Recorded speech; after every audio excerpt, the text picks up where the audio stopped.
और यहाँ संध्या का समय है। महाराज दशरथ बड़े बड़े मन से ये विचार करके चले आ रहे हैं महल के भीतर कि राम के राज्याभिषेक की बात सुन करके यदि सबसे अधिक प्रसन्नता किसी को होगी तीनों रानियों में तो वो है रानी कैकेयी, क्योंकि रानी कैकेयी की यही इच्छा थी कि राम का राज्याभिषेक होना चाहिए, मेरे चारों पुत्रों में राम का ही राज्य होना चाहिए। महाराज दशरथ तो सोचते थे, यही सोच करके जा रहे थे महारानी कैकेयी के पास कि रानी कैकेयी जब ये सुनेगी तो उससे अधिक और कोई प्रसन्न नहीं होगा, इसलिए सुंदर सुखद समाचार सबसे पहले रानी कैकेयी को देना चाहिए। ये सोच करके महाराज दशरथ कैकेयी जी के महल में प्रवेश किया और महाराज दशरथ को जब पता चला कि कैकेयी जी तो कोप भवन में बैठे हुए हैं, महाराज दशरथ बड़े दुखी हुए, क्योंकि महाराज दशरथ अपने तीनों रानियों में सबसे अधिक प्रेम कैकेयी जी से ही करते थे। इस बात का भी उन्हें दुख हुआ कि आखिर महारानी कैकेयी को ऐसा क्या दुख हो गया कि जिसके कारण वो कोप भवन में बैठे हैं।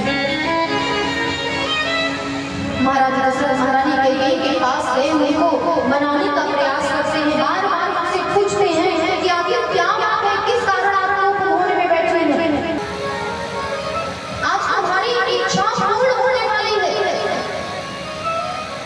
भामी रे भया तोरे मन भावा, भामी रे भया तोरे मन भावा, हरे हरे नैया नंद बहावा, हरे हरे नैया नंद बहावा,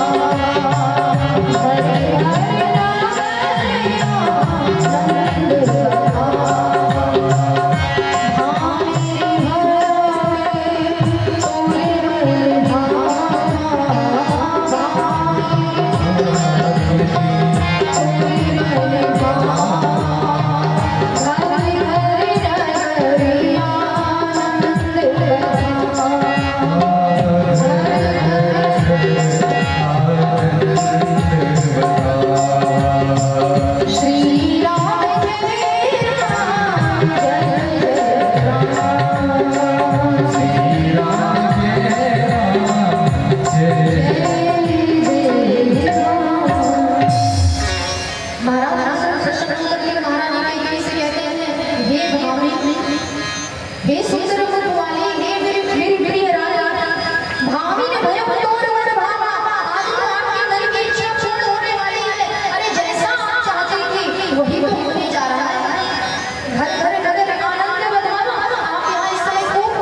बड़ी चिंता हुई। उन्होंने विचार किया, उनको आश्चर्य हुआ कि ये खबर सुनने के बाद भी रानी कैकेयी अगर प्रसन्न नहीं हुई तो अवश्य कोई न कोई तो ऐसी बात है कि हे स्वामी ऐसे नहीं बताऊंगा, पहले आप राम की सौगंध खाइए, राम की शपथ लीजिए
रीत सदा चली आई, प्राण जाए वर वचन न जाए।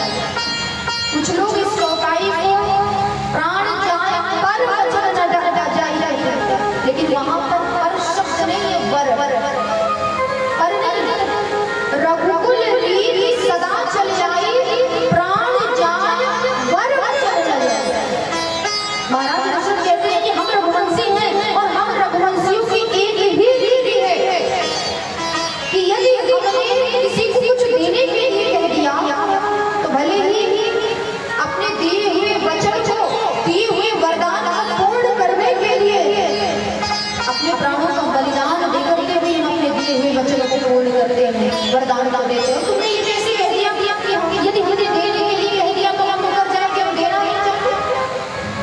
महारानी कैकेयी ने कहा आपकी बात ठीक है, मैं आपसे मांगूंगी, लेकिन पहले आप राम की शपथ तो लीजिए, राम की सौगंध तो खाइए। जैसा मंत्रा ने कहा था कि महाराज जब तक राम की सौगंध नहीं खाते तब तक आप वरदान मत मांगना, वर की याचना मत करना।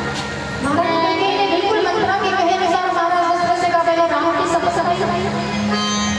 निर्मल मन वाले महाराज दशरथ जी ने, जिनके मन में ना तो किसी प्रकार का छल है, ना कपट है, ना प्रपंच है, ऐसे महाराज दशरथ जी ने जैसे ही राम जी की शपथ खाई, राम जी की सौगंध ली कि मैं अपने पुत्र राम की सौगंध खाता हूं, आप जो मांगोगे मैं आपको दूंगा। बोली आप कौन सा वरदान मांगना, क्या चाहती?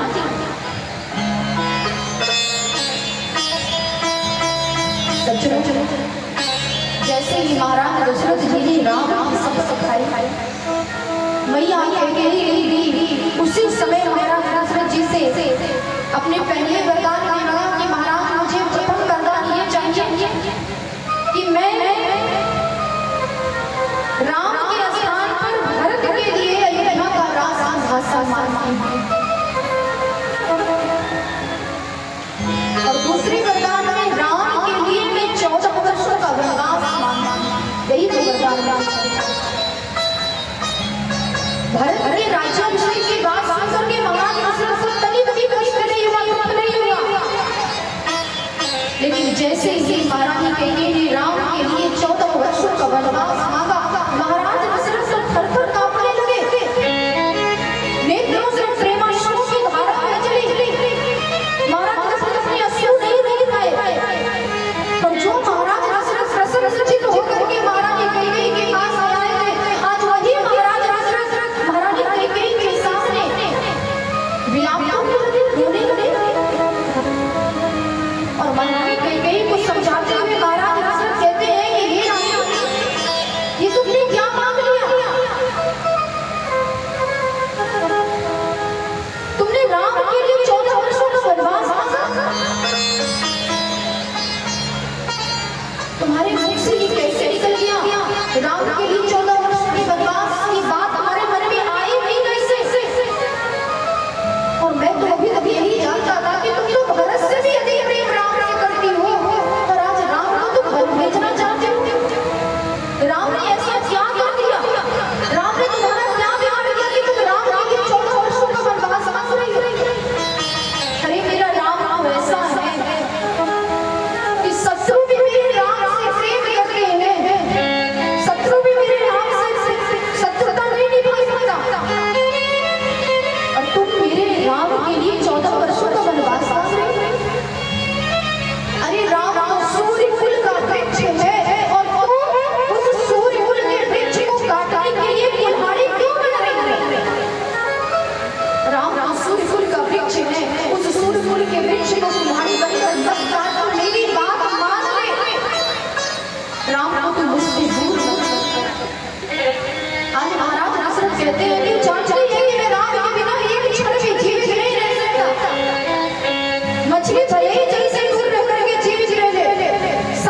द्वार पर जाकर के खड़े हुए।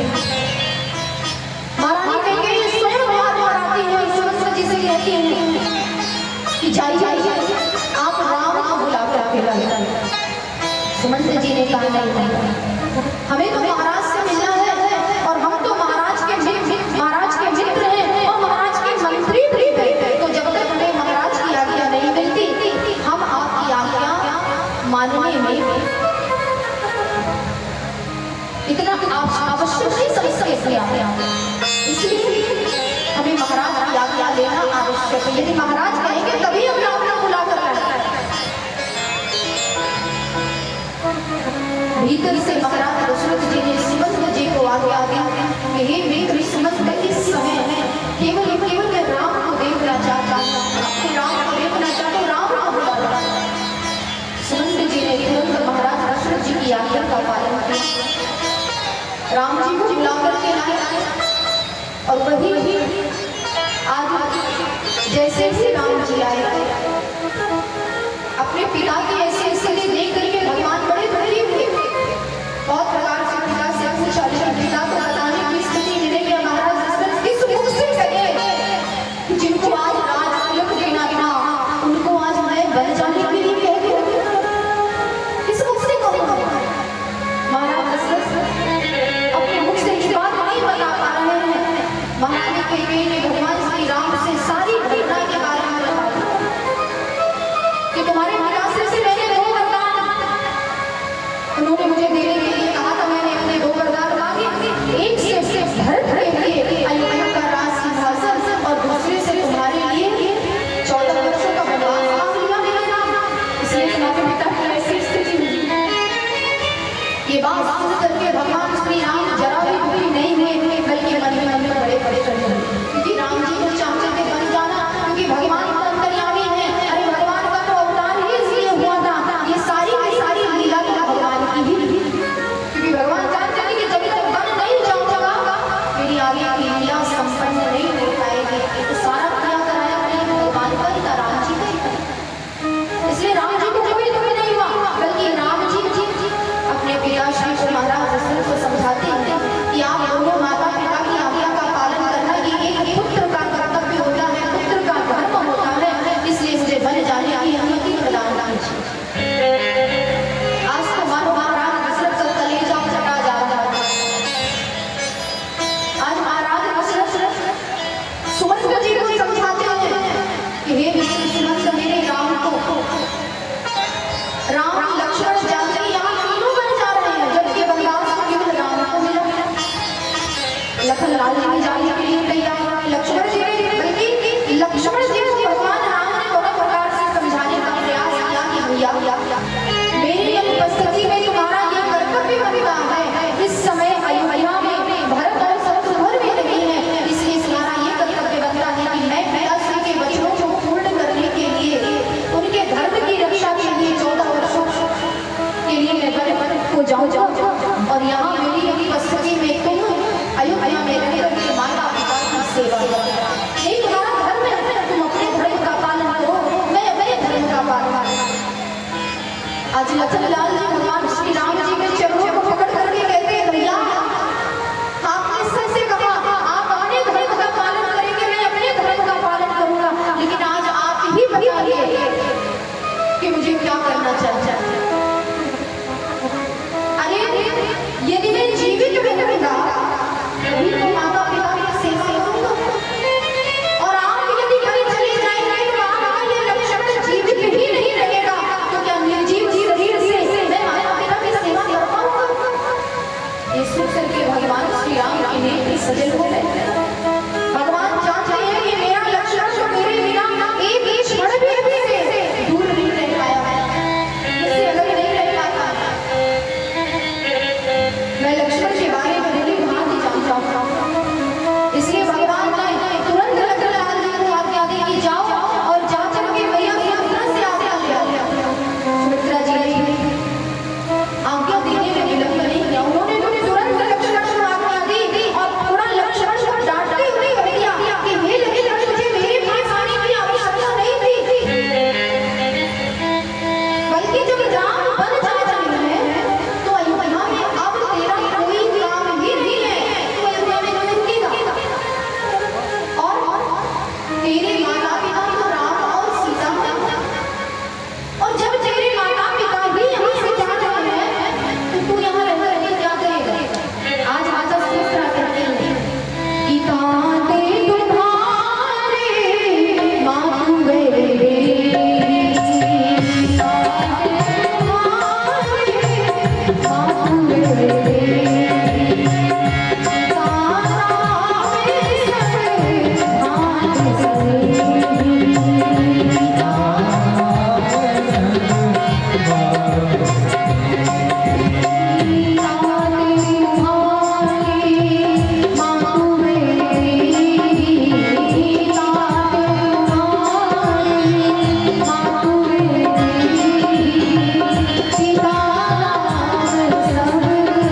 दशरथ जी सुमंत जी से कहते हैं, सुमंत राम लक्ष्मण जानकी को वन में दो चार दिन घुमा करके और उन्हें किसी प्रकार से समझा बुझा करके वन से लौटा रहा।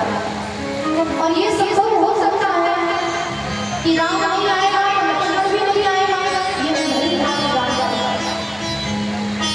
तो राम लक्ष्मण ये यही जाना कि मेरी मित्र बधू जानकी को किसी प्रकार से समझा बुझा करके अपने साथ ले आना। मैं जानकी को भी देख करके 14 वर्ष किसी प्रकार सुमंत जी महाराज भगवान श्री राम लक्ष्मण जानकी जी को रथ पर बिठा करके वन ले जाना। भगवान को वन चले जाए सारे अयोध्यावासी से तमसा तक कर भगवान समस्त अयोध्यावासियों को सोते हुए छोड़ करके चित्रकूट चले गए। सुमंत जी के साथ साथ पर बैठ गए और सच ये तो हो गई भगवान के वन की बात। भगवान को वन को चले गए, लेकिन भगवान के वन जाने के बाद यहाँ अयोध्या में क्या घटना घटी।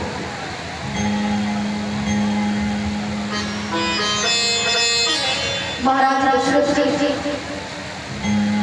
भगवान श्री राम जी के वन चले जाने से बस राम राम राम राम का ही चिंतन कर रहे, राम राम राम ही पुकार रहे, खाना पीना सब छोड़ दिया, भोजन इत्यादि सब छोड़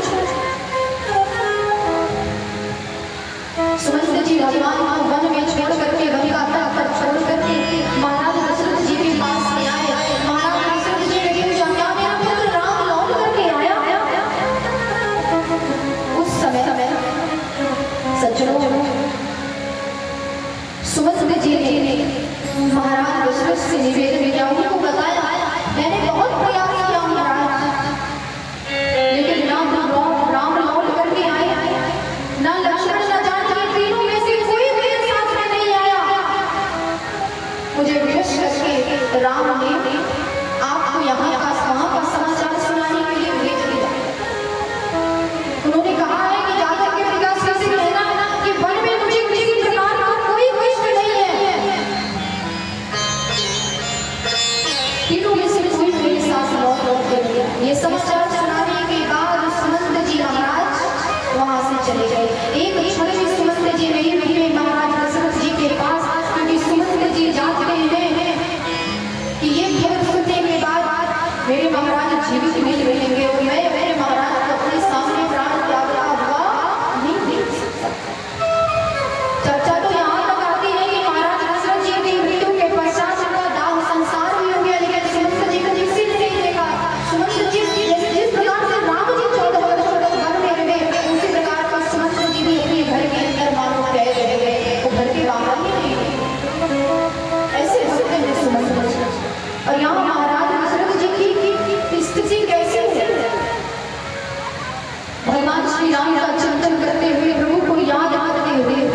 भगवान श्री राम को याद करते करते महाराज दशरथ जी ने राम राम कही राम कही राम राम कही राम तन पर हरि हरि रघुवर विरह राम गयो सुत राम गयो सुत।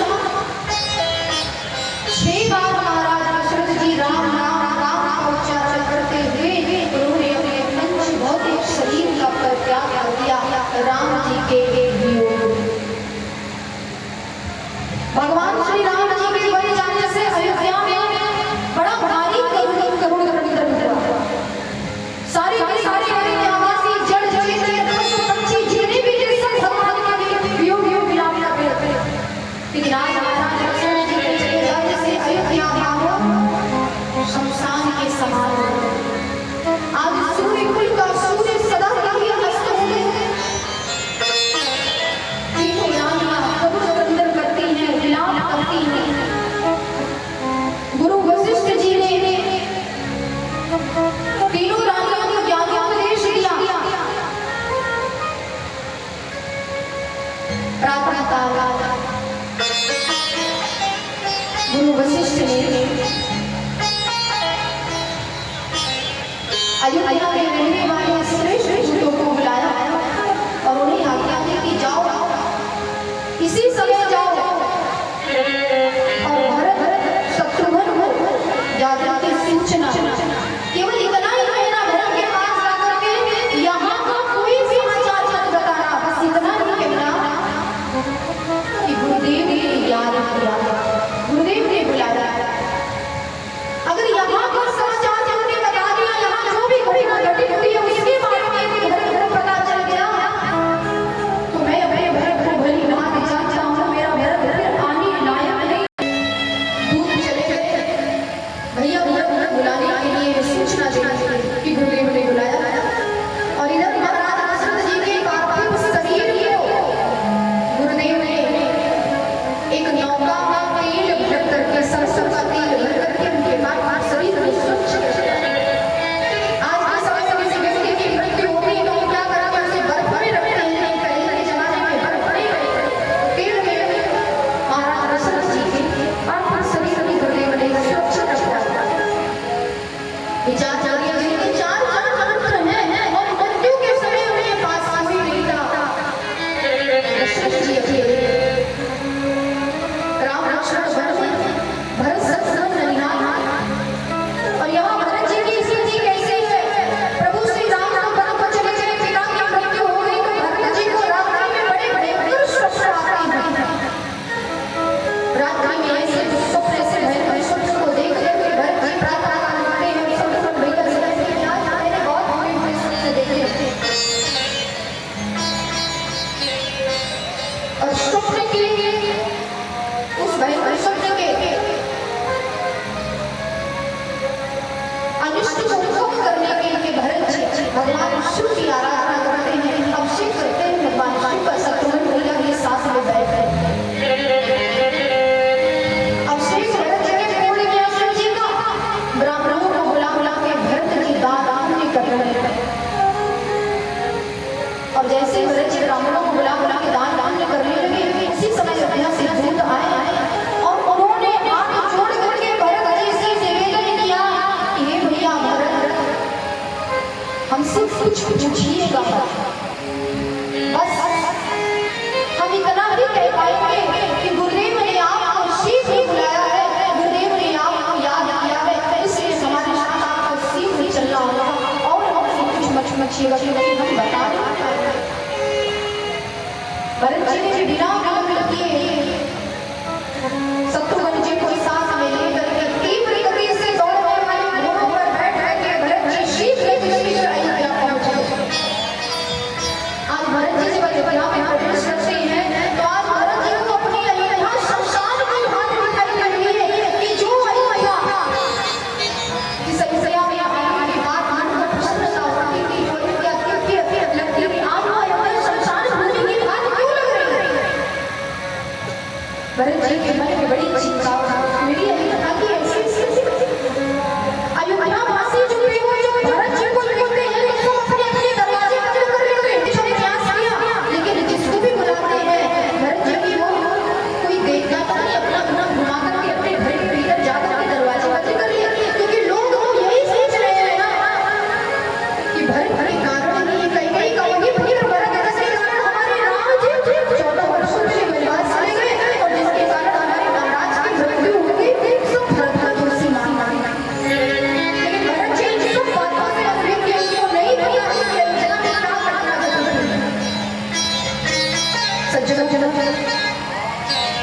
भरत जी आए, भरत जी की आरती उतारी और भरत जी को अपने पास बिठाया। माता कैकेयी ने भरत जी से पूछा कि कहो भरत, बेटा तुम्हारे नाना नानी के यहाँ सब कुशल मंगल तो है ना, सब कुशल है ना? भरत जी ने कहा माँ वहाँ तो सब कुशल मंगल है, लेकिन सत्य बताना माँ, क्या मेरे यहाँ सब कुशल मंगल है? क्या मेरे घर में सब कुशल मंगल है? माता कैकेयी ने भरत जी से कहा भरत क्यों पूछ रहे हो? अरे जब मैं यहाँ वासियों ने मुझे देखा तो यहाँ वासी मुझे देख करके अपने घर के भीतर चले गए, कोई मेरे पास नहीं आया। मैंने किसी को बुलाया तो कोई मेरी बात सुनने के लिए मेरे पास नहीं आया, सब अपना मुड़ करके अपने अपने घर को चले चले।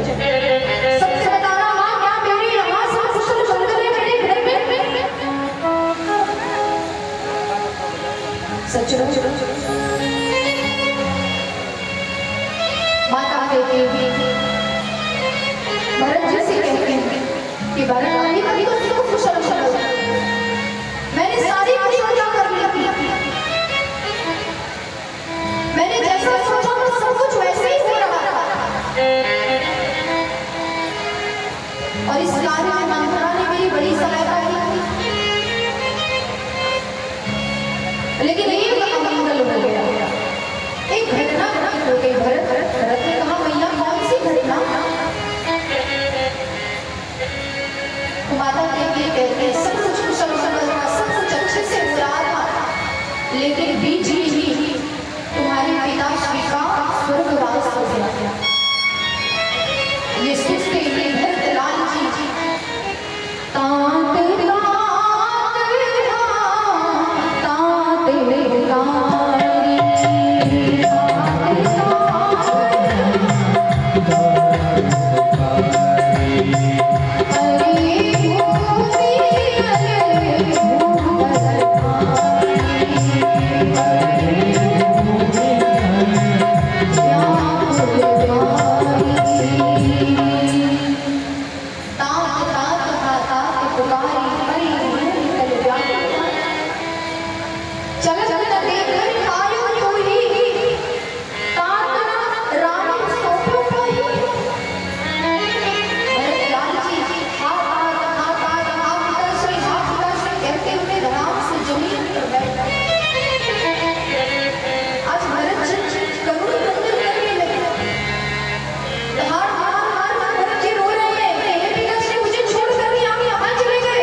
मेरा राम जिस कार्य के लिए गया है उसे कार्य में किसी भी प्रकार की बाधा ना।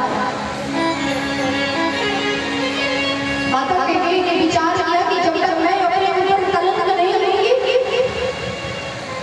मेरा राम मर्यादा पुरुषोत्तम श्री राम कैसे बनेगा, संसार में जगत में इसका नाम कैसे हो। धन्य है महिला कहते भरत की नजरों में गिर गई, पुत्र के नजरों में गिर चुकी है माता कहती। अयोध्या वासी भी माता कहती कोई गलत समझ रहे हैं, लेकिन जो कुछ भी मैया कहती क्या सब कुछ राम के लिए ही तो किया, जगत कल्याण के लिए ही किया। माता कहती भली बात जानती है राम यदि चला गया तो मेरा हाथ उजड़ जाएगा, राम कब चला गया तो मेरा भरत मुझे अपना दुश्मन मान लेगा। सब कुछ जानते हुए भी मैया कहती ये त्याग किया कलेजी पर हृदय पर पत्थर रख करके माता कहती भरत जी से कहती है कि भरत पिता की मृत्यु का तो कारण एक ही है, तेरे पिता राम को अयोध्या का राजपाट सौंपना चाहते थे, राम का राजतिलक करना चाहते थे,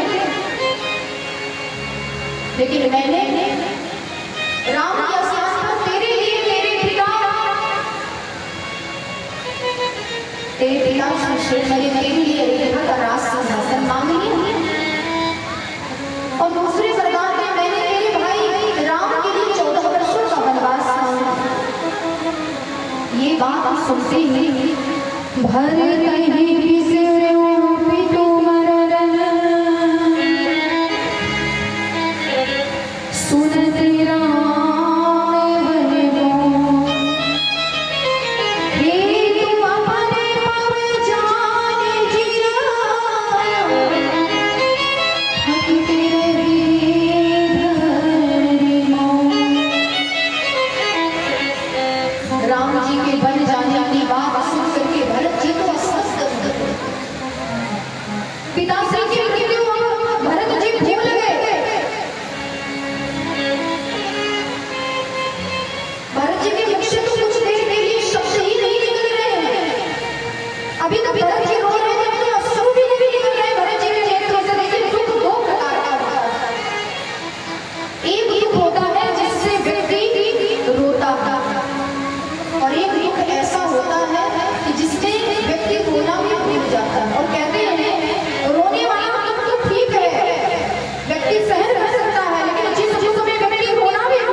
इतना कर करके श्री भरत जी शत्रुघ्न भैया को लेकर के माता कौशल्या के पास आ रहे हैं।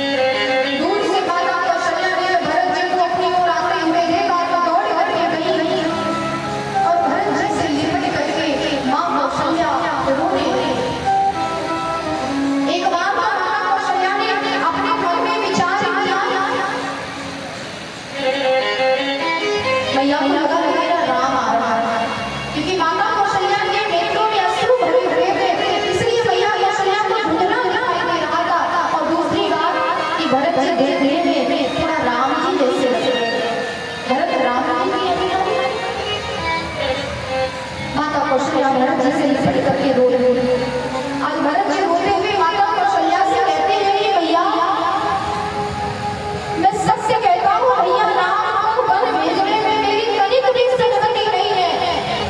भरत जी ने 4 बार सौगंध खाई, 4 बार शपथ लेकर के कहते हैं कि मैं सत्य कहता हूँ, भैया राम को वन भेजने में मेरी तनिक भी सहमति नहीं है, मेरी गलती नहीं है। भरत जी कहते हैं भैया, भरत जी ने 28 पापों की गिनती कराई माता कौशल्या। मैं कुछ निवेदन करूँ आपसे। आज भरत जी कहते हैं भैया, जो पाप गौ हत्या करने से लगता है वो पाप मैं अपने सर पर लेने के लिए तैयार हूँ। अगर मेरा जरा भी दोष हो, जरा भी मेरी सहमति हो भैया राम वन भेजने में, तो मैं गौ हत्या के पाप लेने के लिए तैयार हूँ। दूसरा पाप कि जो पाप गुरु की हत्या करने से लगता है ना, वो पाप मैं लेने के लिए तैयार हूँ। मेरी भैया राम वन भेजने में मेरी कभी कभी सहमति नहीं। और जो पाप गर्भ में पल रहे शिशु की हत्या करने से लगता है, वो पाप मैं लेने के लिए तैयार हूँ। यदि भैया राम वन भेजने में मेरी कभी कभी सहमति होती। और जो पाप एक ब्राह्मण की हत्या करने से वध करने से लगता है ना, वो पाप भी मैं अपने सर पर लेने के लिए तैयार हूँ। यदि भैया राम वन भेजने में मेरी कभी कभी सहमति होती। भरत जी माता कौशल्या को 28 पापों की गिनती करवानी, मैंने समस्त पापों को अपने सर पर धारण कर लूंगा। यदि भैया राम वन भेजने में मेरी जरा भी सहमति होती कि मेरा भरत कैसा है, तू बताएगा क्या मैं अपने भरत को नहीं जानती? अरे मेरा भरत तो ऐसा दुनिया इधर की उधर हो जाए, सूर्य पूरब के स्थान पर पश्चिम से निकल जाए, सारा का सारा नवनट आकाश से लेकर छोटे से बादल के समा जाए, ये संभव हो सकता है। मछली जल के बिना जीवित रह सकती है, संभव हो सकता है। लेकिन मेरा भरत राम को वन भेजने में उसकी सहमति हो, ये असंभव है, ये संभव नहीं हो सकता है। इस बात का मुझे पूर्ण विश्वास है। और इस दुनिया में, इस संसार में यदि राम के वन जाने का दोषी कोई भरत को समझता है, तो वो व्यक्ति अरे जागृत अवस्था को छोड़ दो, स्वप्न में भी उस व्यक्ति को सुख और शांति नहीं मिल सकती जो भरत को राम के वन जाने का दोषी है।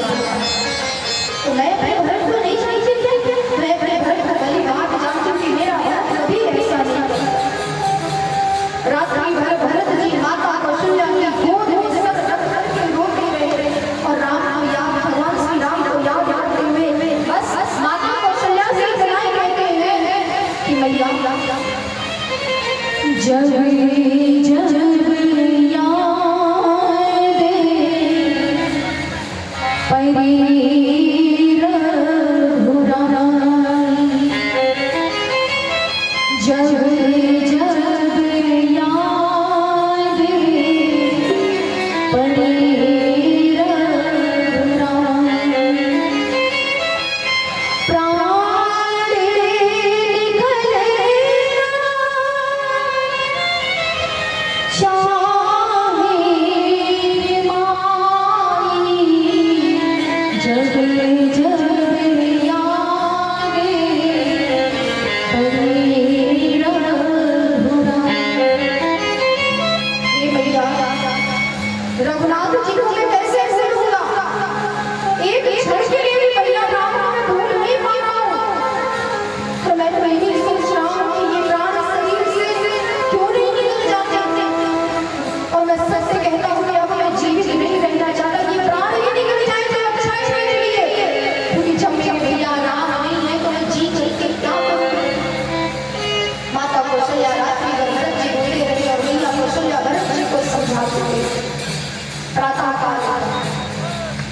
सज्जनों, गुरुदेव की आज्ञा से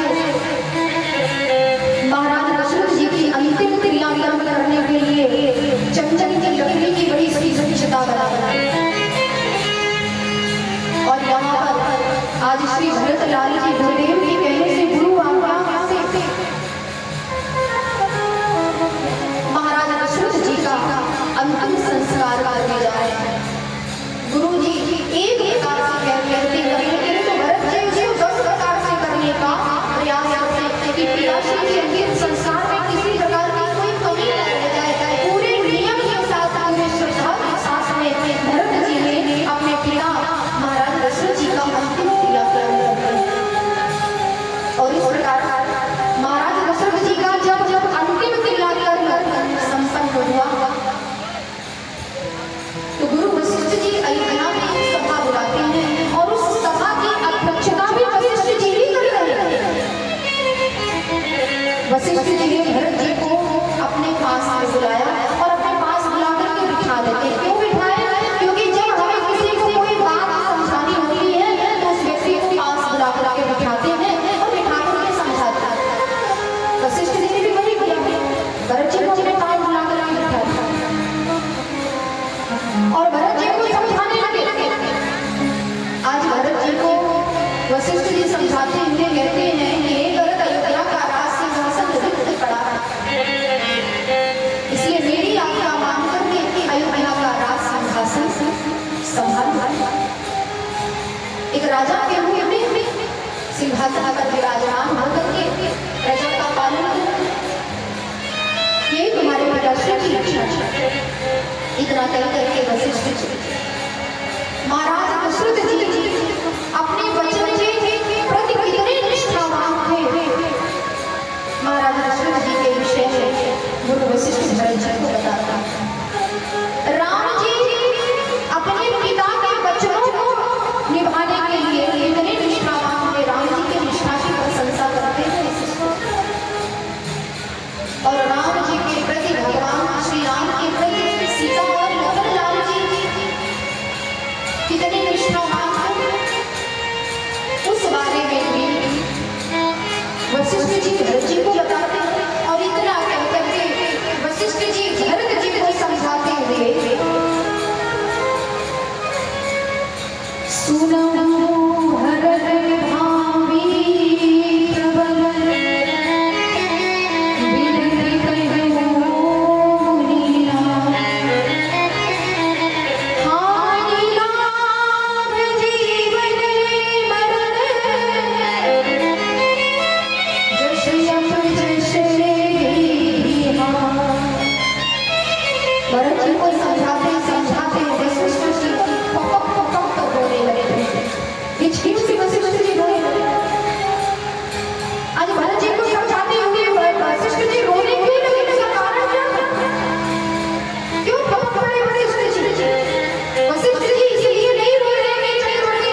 भगवान ने अपने हाथ में रखे 6 चीजों के मालिक भगवान परमात्मा है।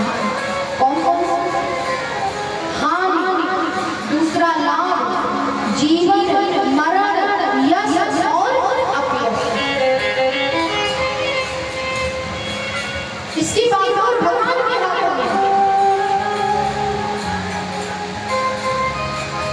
अब हमें हमारे जीवन में जो करते हैं कितनी हानि होगी भगवान ही तय करते हैं, कितना लाभ होगा ये भी भगवान ही तय करते हैं। हम कब तक जीवित रहेंगे इससे भी हमारी भगवान अपने इच्छा के साथ हम जीवित नहीं रहेंगे, भगवान ही मालिक। ये सांसें उन्हीं की कृपा से चलती हैं और उन्हीं की कृपा से बंद होती हैं। कब हमारी मृत्यु होगी ये भी भगवान ही जानते हैं। भगवान के ही हाथों में जीवन है, उन्हीं के हाथों में मृत्यु है, उन्हीं के हाथों में कितनी हानि होनी है, कितनी लाभ होना। विधि के हाथों में, विधाता के हाथों में, हमारे और आपके हाथों में नहीं है। इसलिए ये भरत अब दुख मत करो, दुख का त्याग करके अयोध्या का राजपाट संभालो। सोच मत करो, चिंता मत करो। और भरत उस पिता के लिए सोच नहीं करना चाहिए, राम जैसे भाई के लिए सोच नहीं करना चाहिए। महाराज दशरथ सोचनीय नहीं है, राम जैसे भाई सोचनीय नहीं है, सोच उसके लिए करना चाहिए। सोचिए जो वेद है मीरा, अरे सोच अच्छा है तो उस ब्राह्मण के लिए बोलो जो ब्राह्मण हो करके अपने ब्राह्मण धर्म का पालन नहीं करता, जो ब्राह्मण हो करके सिखा करता है, जो ब्राह्मण हो करके वेद से विहीन है, जिसे वेद के बारे में जानकारी नहीं है, जो अपने संसार को नहीं समझता, उस ब्राह्मण के लिए सोच करना चाहिए। जो ब्राह्मण